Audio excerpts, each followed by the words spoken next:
União da alma e do corpo. Em que momento a alma se une ao corpo? A união começa na concepção, mas só é completa por ocasião do nascimento. Desde o instante da concepção, o espírito designado para habitar certo corpo, a este se liga por um laço fluídico que cada vez mais vai se apertando até ao instante em que a criança vê a luz. O grito que o recém-nascido solta anuncia que ela se conta no número dos vivos e dos servos de Deus. É definitiva a união do espírito com o corpo desde o momento da concepção? Durante esta primeira fase, poderia o espírito renunciar a habitar o corpo que lhe está...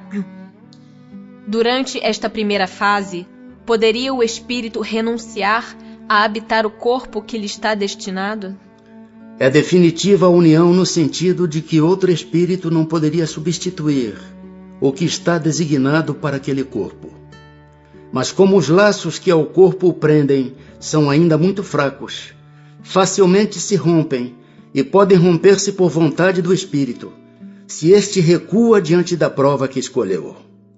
Em tal caso, porém, a criança não vinga. Que faz o espírito se o corpo que ele escolheu morre antes de se verificar o nascimento? Escolhe outro. Qual a utilidade dessas mortes prematuras? Dão-lhes causa, as mais das vezes, as imperfeições da matéria. Que utilidade encontrará um espírito na sua encarnação em um corpo que morre poucos dias depois de nascido? O ser não tem então consciência plena da sua existência. Assim, a importância da morte é quase nenhuma. Conforme já dissemos, o que há nesses casos de morte prematura é uma prova para os pais. Sabe o espírito previamente que o corpo de sua escolha não tem probabilidade de viver? Sabe-o algumas vezes. Mas se nessa circunstância reside o motivo da escolha, isso significa que está fugindo à prova. Quando falha por qualquer causa a encarnação de um espírito, é ela suprida imediatamente por outra existência? Nem sempre o é imediatamente.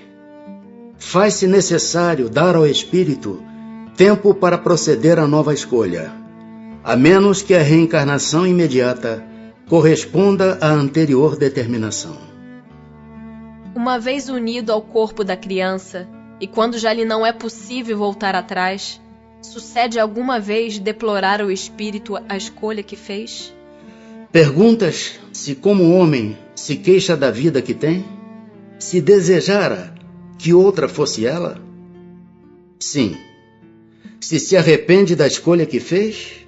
Não, pois não sabe ter sido sua a escolha. Depois de encarnado, não pode o espírito lastimar uma escolha de que não tem consciência. Pode, entretanto, achar pesada demais a carga e considerá-la superior às suas forças. É quando isso acontece que recorre ao suicídio. No intervalo que medeia da concepção ao nascimento, goza o espírito de todas as suas faculdades? Mais ou menos, conforme o ponto em que se ache dessa fase, porquanto ainda não está encarnado, apenas ligado. A partir do instante da concepção, começa o espírito a ser tomado de perturbação, que o adverte, que lhe soou o momento de começar nova existência corpórea. Essa perturbação cresce de contínuo até o nascimento. Nesse intervalo, seu estado é quase idêntico ao de um espírito encarnado durante o sono. À medida que a hora do nascimento se aproxima, suas ideias se apagam, assim como a lembrança do passado, do qual deixa de ter consciência na condição de homem logo que entra na vida. Essa lembrança, porém, lhe volta pouco a pouco ao retornar ao estado de espírito. Imediatamente ao nascer, recobra o espírito a plenitude das suas faculdades? Não. Elas se desenvolvem gradualmente com os órgãos. O espírito se acha numa existência nova. Preciso é que aprenda a servir-se dos instrumentos de que dispõe. As ideias lhe voltam pouco a pouco como uma pessoa que desperta e se vê em situação diversa da que ocupava na véspera. Não sendo completa a união do espírito ao corpo, não estando definitivamente consumada, senão depois do nascimento, poder-se-á considerar o feto como dotado de alma? O espírito que o vai animar existe, de certo modo, fora dele.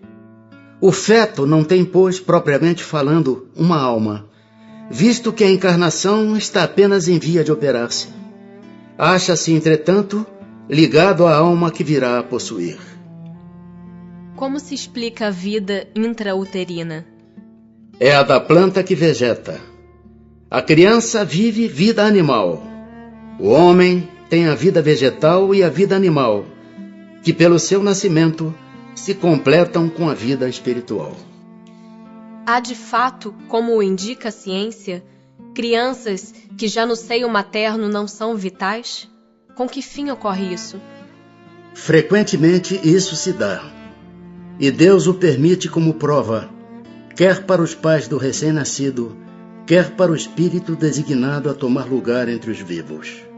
Entre os natimortos, alguns haverá que não tenham sido destinados à encarnação de espíritos? Alguns há, efetivamente, a cujos corpos nunca nenhum espírito esteve destinado. Nada tinha que se efetuar para eles. Tais crianças, então, só vêm por seus pais. Pode chegar a termo de nascimento um ser dessa natureza? Algumas vezes, mas não vive. Segue-se daí que toda criança que vive após o nascimento tem forçosamente encarnado em si um espírito? Que seria ela se assim não acontecesse? Não seria um ser humano. Que consequências tem para o espírito o aborto? É uma existência nulificada e que ele terá de recomeçar. Constitui crime a provocação do aborto em qualquer período da gestação? Há crime sempre que transgredis a lei de Deus. Uma mãe, ou quem quer que seja, cometerá crime sempre que tirar a vida a uma criança antes do seu nascimento. Por isso que impede uma alma de passar pelas provas a que serviria de instrumento o corpo que se estava formando. Dado o caso que o nascimento da criança pusesse em perigo a vida da mãe dela, haverá crime em sacrificar-se a primeira para salvar a segunda? Preferível é se sacrifique o ser que ainda não existe, a sacrificar-se o que já existe. Será racional ter-se para com um feto as mesmas atenções que se dispensam ao corpo de uma criança que viveu algum tempo? Vede em tudo isso a vontade e a obra de Deus. Não trateis, pois, desatenciosamente coisas que deveis respeitar. Por que não respeitar as obras da criação, algumas vezes incompletas por vontade do Criador? Tudo ocorre segundo os seus desígnios, e ninguém é chamado para ser seu juiz.